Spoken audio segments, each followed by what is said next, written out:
Bueno, y como les dije, estoy con Fernanda Reyes. ¿Cómo estás? Muchísimas gracias por estar. No, gracias a vos por invitarme. Bueno, vamos a hablar, por supuesto, del caso Vudú, ¿no? Este hecho de corrupción que estamos todos muy conmocionados. Y la pregunta es si vos te das cuenta que hay aires nuevos en lo que es el fin de la impunidad. ¿Por qué ha sido llamado a declarar Vudú cuando hace 2 años, en una conferencia de prensa, recordemos, forzó la renuncia del procurador y también se removió a un juez y un fiscal? ¿Por qué ahora esto ha cambiado? Yo creo que puede ser que haya un poco de aires distintos a lo que es la justicia. Lo que es importante, sí, es que se empiecen a esclarecer los hechos, ¿no? Sí. O sea, que el hijo haya llamado a indagatoria a Vudú es porque efectivamente tiene elementos como para sospechar que está relacionado con estos casos de corrupción. Y lo que estamos esperando todos es que efectivamente pueda definirse cuál es la situación de Vudú, porque no nos olvidemos, estamos hablando del vicepresidente de la Nación. No es un caso más de corrupción, es quien todas las semanas preside el Senado de la Nación y con el que hablas casi constantemente, digo, en términos parlamentarios se habla constantemente. Entonces, nosotros estamos esperando que efectivamente se pronuncie sobre cuál es la situación. Lo más lógico hubiese sido que Vudú tome licencia desde el momento en que se inicia el proceso, pero bueno, dado que no fue así, yo creo que si se llega a procesar, nosotros vamos a iniciar un juicio político desde el Parlamento. Ah, bueno, eso te iba a preguntar. Por un lado no renuncia, ¿y por qué crees que no renunció? No renunció porque hay mucha impunidad en la Argentina.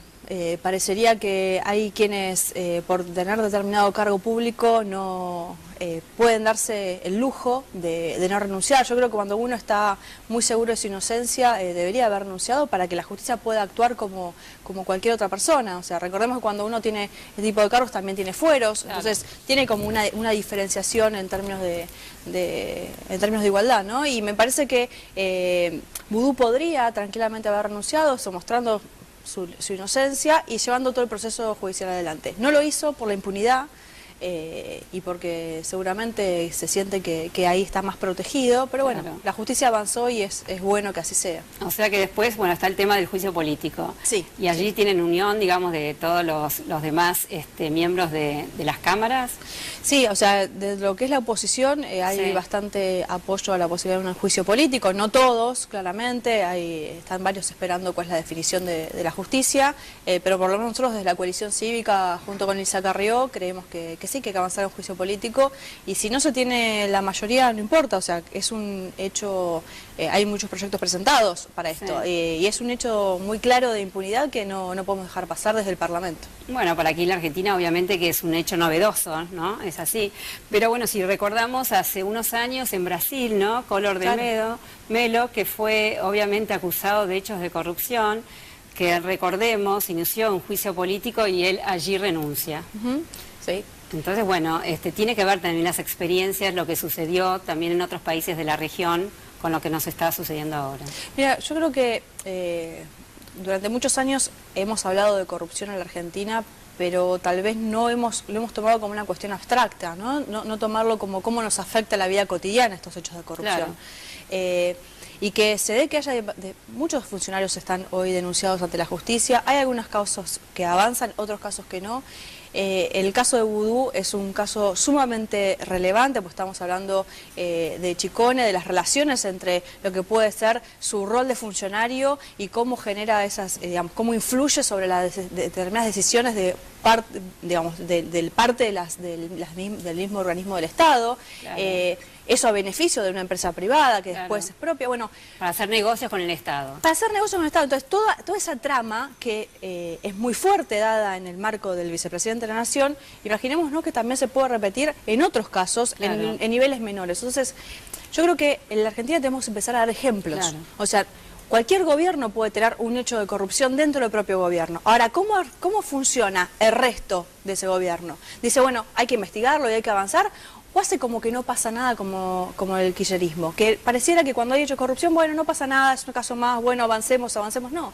El ejemplo de quienes nos gobiernan es fundamental también para que la justicia actúe, y yo creo que en este sentido es muy importante la independencia de la justicia, o sea, la división de poderes, claro, donde se puede investigar a fondo cuáles son los niveles de corrupción que hay en la Argentina, porque el ejemplo de la justicia y el ejemplo del Poder Ejecutivo, el ejemplo de quienes estamos en la política, mostrando que no queremos más impunidad, es muy importante para que la sociedad también lo tome como un valor a seguir, ¿no? Como un valor a seguir y como algo que funciona, digámoslo así, ¿no? Porque la sociedad o todos nosotros, ¿viste? Sabemos de muchos casos de corrupción en los últimos tiempos y la verdad que, no sé, me acuerdo el caso nada más que de María Julia tras las rejas, pero de nadie más. No, y generalmente siguen impunes. Bueno, tenemos muchos casos que siguen impunes. Pero el otro día escuchaba, me acuerdo cuando con la tragedia de Once, del ferrocarril Sarmiento, Campanella planteaba, ¿no? Decía, uno tiene todavía la esperanza de que la justicia pueda seguir avanzando y creo que esa esperanza no la tenemos que perder porque hay muchos jueces, hay muchos fiscales que realmente han trabajado bien y lo siguen haciendo bien, aún y a pesar de las presiones que reciben. Y sobre eso hay que confiar. Fernanda, y te pregunto esto, en fines del gobierno de Menem, segundo periodo de gobierno, donde bueno, se hablaban de muchos hechos de corrupción. Allí la Alianza gana la elección y había tomado la bandera de la honestidad, ¿no? Contra toda esta corrupción. ¿No podemos pensar que también es la misma época o que ustedes como unen con bueno esta digamos relación con otras fuerzas que podría ser la Alianza, también toman esta bandera? Sí, en realidad no es que unen toma esta bandera, sino que lo cierto es que venimos con muchos hechos de corrupción durante toda la década kirchnerista y yo creo que, vuelvo a esto, yo creo que la sociedad también empieza a ver como la corrupción que es algo concreto. Lo que pasó con el ferrocarril Sarmiento, con la tragedia de Once, no es menor. Hay hechos de corrupción que llevaron a que un tren chocara y que murieran 55 personas. Esto es muy fuerte.